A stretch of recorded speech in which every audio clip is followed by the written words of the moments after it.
Okay, so welcome Libby Schultz. We have Libby Schultz here from the Minnesota Department of Health. She works in visual communications.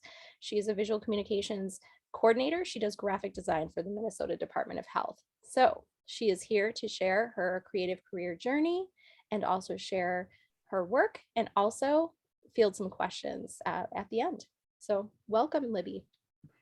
Thank you. I'm really excited to be here. I really enjoy talking about my career journey, however short it may be. And I really enjoy talking about design with people who are doing it all of the time. And I do enjoy talking about accessibility, no matter how painless it might seem or painful it might seem to some people. I like to try to make it a little bit less painful for people if I can. And yeah, so I do work for the Department of Health. I will say I've only been here since July, but I was at the Department of Transportation for 10 years before that.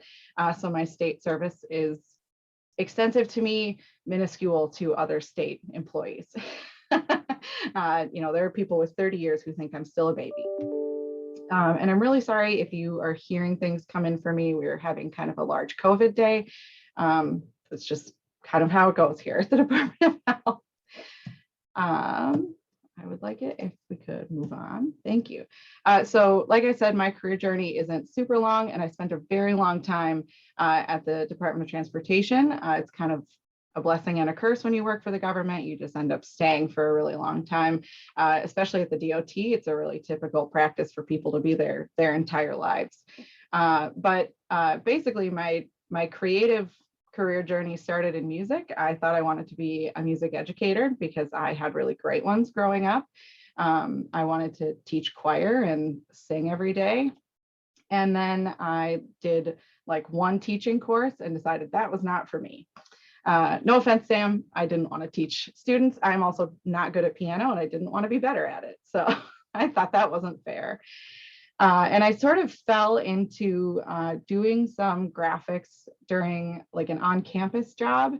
And I realized quickly that I could have a really great career in communications. So at Augsburg, the options there were to have a communications degree with an emphasis in different things. So I did like marketing or something, which just meant I took one marketing class, which was silly. I think it was advertising too. But I switched that like a year and a half into college, which is, I'm lucky I made it out on time. But I ended up having to take a few different art courses, which were like Design 101. And I took a graphics course and decided I wanted to include that in my degree somehow. And Augsburg didn't have a major or a minor in graphics when I was there, but they did offer me a certificate, which essentially meant that I just needed to I took more courses than a minor, but fewer than a major. And now I just have this kind of certificate that exists somewhere. I don't have like a physical copy of it, but people believe me when I say I have it. So I don't know how that works, but I have it, I guess. So I was able to finish in 2013, but in 2011, I was hired as a student worker at the Department of Transportation, where I got to experience a lot of different things. I did a lot of writing, a lot of web work in my first couple of years because it was an easy thing to teach me. And then I just kind of took care of little odd jobs that nobody wanted to do. So I had a lot of experience in like already created templates in Dreamweaver. So HTML coding, I don't really do a lot of backend stuff, but front end stuff I could do. And then they gave me a few graphics projects since I was in those courses, and that's what I was working on. They really were able to cater to what I was working toward, which was great. And when I graduated in 2013, they decided they wanted to keep me around. I guess I was helpful, which is nice. And then I was hired full-time as a graphic designer and web content editor is what I'll call it, because I mostly just edited things that already existed. So I kind of just spent some time working there on whatever they wanted. And then in like 2015, I started working a lot. I spent most of my year working on planning for the state fair, which unfortunately actually meant that I didn't do a lot of design work at that time.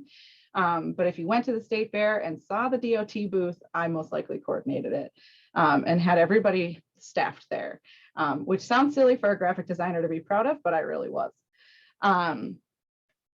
Yeah, so then in 2020, a weird time to decide to go to the Department of Health, I chose to hop on over to health. My dad actually works there in the same office as me, and he let me know that their designer was retiring. And I decided I needed to do something new. So here I am at Department of Health, working on a lot of COVID stuff. So I will be sharing some of my work today. I tried to kind of make it even between DOT and MDH, but there is some COVID stuff in there, which maybe you care about, maybe you find exciting, I don't know. But I will say that I did not have a lot of say in what those designs looked like. I just use kind of the pieces that have already been created so that we have a consistent look. So this is not one of my proudest things. I was very proud of this when I made it, I will say that. But this is something I created, I think, in 2013. That took me forever to make, and I didn't realize how huge the file was, but the file is huge. I kind of just did everything wrong here, in my opinion. But I was very proud that I was able to put this together. This is another one of those things where I did create the entire thing, but like the logo was already created for me. I just kind of had to add things in. And this is one of the bigger things that I had worked on that I had to work with the client on and kind of do the entire process. So that was the other reason I was really proud of that, because I managed to make it through that whole process with them and get it printed and folded and have all of those things come together cleanly, which was great. At the DOT, I did a lot more of the follow through on things. So not only did I design and also kind of project manage a little bit, I also followed everything through to the end. I would get in touch with a printer for them or do it on my end and make sure things were getting printed and folded and everything was correct. DOT did have an in-house printer, but I also worked really closely with lots of vendors because there were things that had to get sent out for that sort of thing. So this was one of those projects where I did it all, which I was very proud of. And these are some of the more recent things I've done. These are actually a couple years old, but some things from the DOT that I am I'm very much happier with these. The furthest on my left is a transportation spending graphic, which is by no means all of the information about transportation spending. So don't ask me to explain that because I can't, because nobody can. Truthfully, it's very confusing. But I was working with the finance department during session, and they wanted something that would be a little bit easier to understand, that they could share with legislators. And legislators might sound like smart people, but they are essentially a layperson. They need quick, bite-sized information that they can understand. And this ended up working really well for them. And I really like what we came up with the dollar bill graphic has been used over and over. Apparently, they love that. In the same vein, on the far right, there's another, I don't even really know what reauthorization priorities are. Unfortunately, I just kind of took the information they gave me and created something for some legislators, and they love having these kind of nice looking things. I mean, I'm sure the legislators get packets and packets and packets, but when you can provide something really simple for them to look at, bite-sized morsels, they're happy with that. And in the center is the saga, the Stillwater Lift Bridge. If anyone is from the Stillwater area, you know that there's a new bridge there. And this was specifically about the old lift bridge. It's an entire book that I designed and put together. I don't have access to that anymore. They're not selling it in the Minnesota Library, but it was really cool to create something like that and work with an author and then have like a book that I created. I have one, and it's full of Post-it notes of all the places where I messed up. They sent me so many different like blueprints that I didn't know if they were upside down or not. And someone went through after and was like, oh, that blueprint's upside down. And I was like, I never would have known. You sent me an upside down photo, but but okay. So I have all these notes in there. But I am really proud of how this book turned out. And I think I have the whole file if anyone's interested in a PDF version of it, although I do not think that it's accessible because we were only worried about printing it. So I'm sorry about that to anyone who wants it. Some things I've done in the past few months at the Department of Health, on the far right is like the first thing I designed for them. And I think I went way too hard on this. I was very nervous about proving that I could do things.